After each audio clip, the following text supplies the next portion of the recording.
and welcome to Swan Lake Lifestyle. My name is Olivia and I'm a lifelong ballerina and classical musician here on YouTube who teaches things about beginner ballet, lifestyle adventures, and self-improvement tips. And I'm so glad that you're here. In today's episode, we're going to be talking about none other than Barbie and the Nutcracker, which is a film that's so near and dear to my heart and I'm sure many others. But if you haven't seen it, I definitely want to talk to you today about why you should include it in your holiday festivities. So aside from this film being nostalgic to myself, it actually had cutting-edge CGI technology, had some really well-known dancers as part of the film as well, and then also a few other really interesting tidbits of information, which I'll share later on in the video. So go ahead and stay tuned and let's get into it.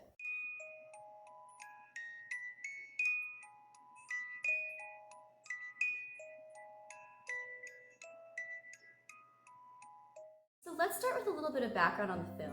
Barbie and the Nutcracker was released in 2001 and it was actually the very first movie in Barbie's cinematic journey. So yes, this is where Barbie's journey throughout many films that we've come to know and love today began. And what's really interesting is that this film really seamlessly wove together Tchaikovsky's music, professional dancing, and then just the overall feel and joy of Christmas, but with a Barbie twist. So even if you have seen the Nutcracker or are familiar with the traditional story, this movie still brings some fun surprises as it is loosely based on the original performance, but with some exciting twists and turns. Now, I don't want to give away the full premise of the movie, especially for those who haven't watched it yet, but just to give a quick overview, it's about Clara, who is of course played by Barbie. At the beginning, she's kind of mentoring her younger sister Kelly in dancing for the Nutcracker. Kelly's having a little bit of a difficult time, so Barbie decides to tell her the story of the Nutcracker. And pretty much the story is about Clara, of course, and how she receives a Nutcracker as a gift. Her brother, and I believe his name is Tommy in the film, ends up breaking it, but thankfully she repairs him. Long story short, there's a big battle, and then Clara and the Nutcracker Prince are off on a long and very fun adventure in the land of sweets. Now again, I don't want to spoil the ending here, but it is a really heartfelt and fun, festive adventure that I definitely recommend as it's really a gem in the Barbie cinematic universe, especially being the first film that they made. Now, as I said, Barbie and the Nutcracker does differ from the traditional story of what's actually seen in the Nutcracker ballet if you go see it in a theater.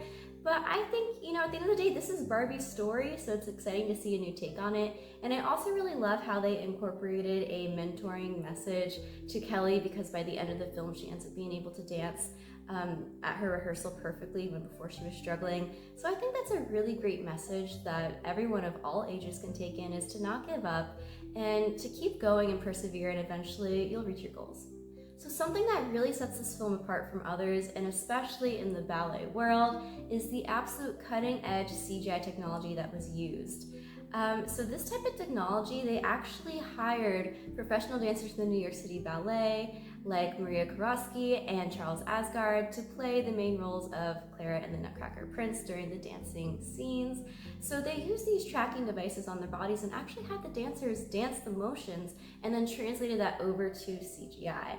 So what is really special about this is that it was able to capture in the 3D animation style all the lines of the dancers, the turnout, the proper way to place your hands, the head tilts, all the minute nuances that dancers have to study years and years and years and most of their life to learn, was able to be captured through CGI.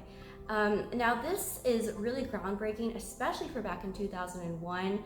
And if you've seen any other type of dance movies, especially if they're animated, it's very clear from the beginning if the animators had a fine-tuned detail to the dance style of ballet, which is so nuanced and so specialized.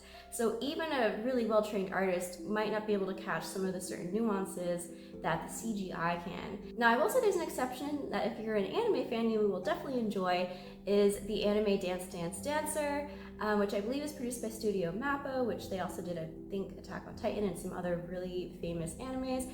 And their attention to detail in the animation was just spot on. It was absolutely beautiful, so definitely hats off to them. But I will say, throughout my many years of dancing and just enjoying dance-related films and cartoons, I'd say more often than not, the animators don't quite capture all the nuances of the dance movement. So that's what makes Barbie and the Nutcracker such a special treat to watch, especially if you are a growing dancer yourself, because you can really see the artistry in the technique because it's modeled after professional dancers.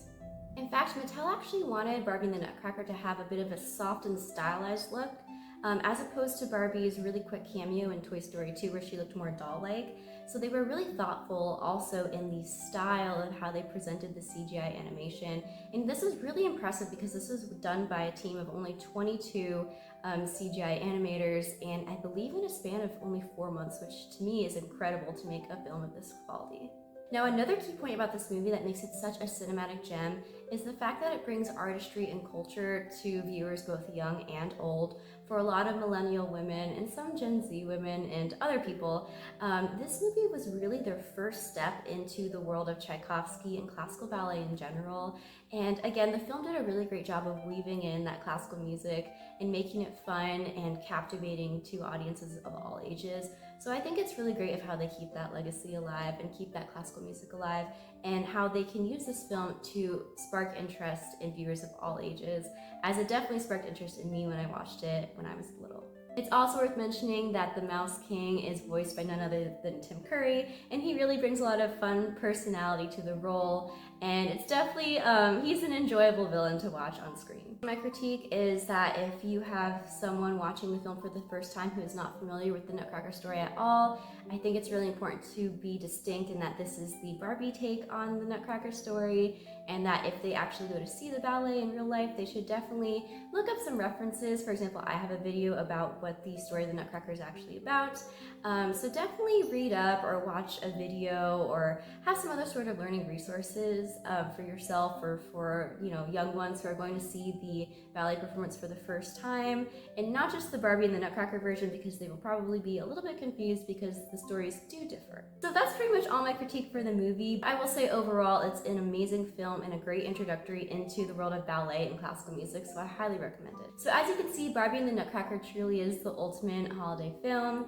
It's something that you can watch at home for nostalgia, or perhaps introduce to younger viewers in your family and really bond together with a family-friendly movie with beautiful dancing by incredibly skilled, trained dancers that really translate well through CGI. It also has really heartwarming messages and lessons to learn, so definitely it's one for the books and something that I watch every single year when Christmas time rolls around.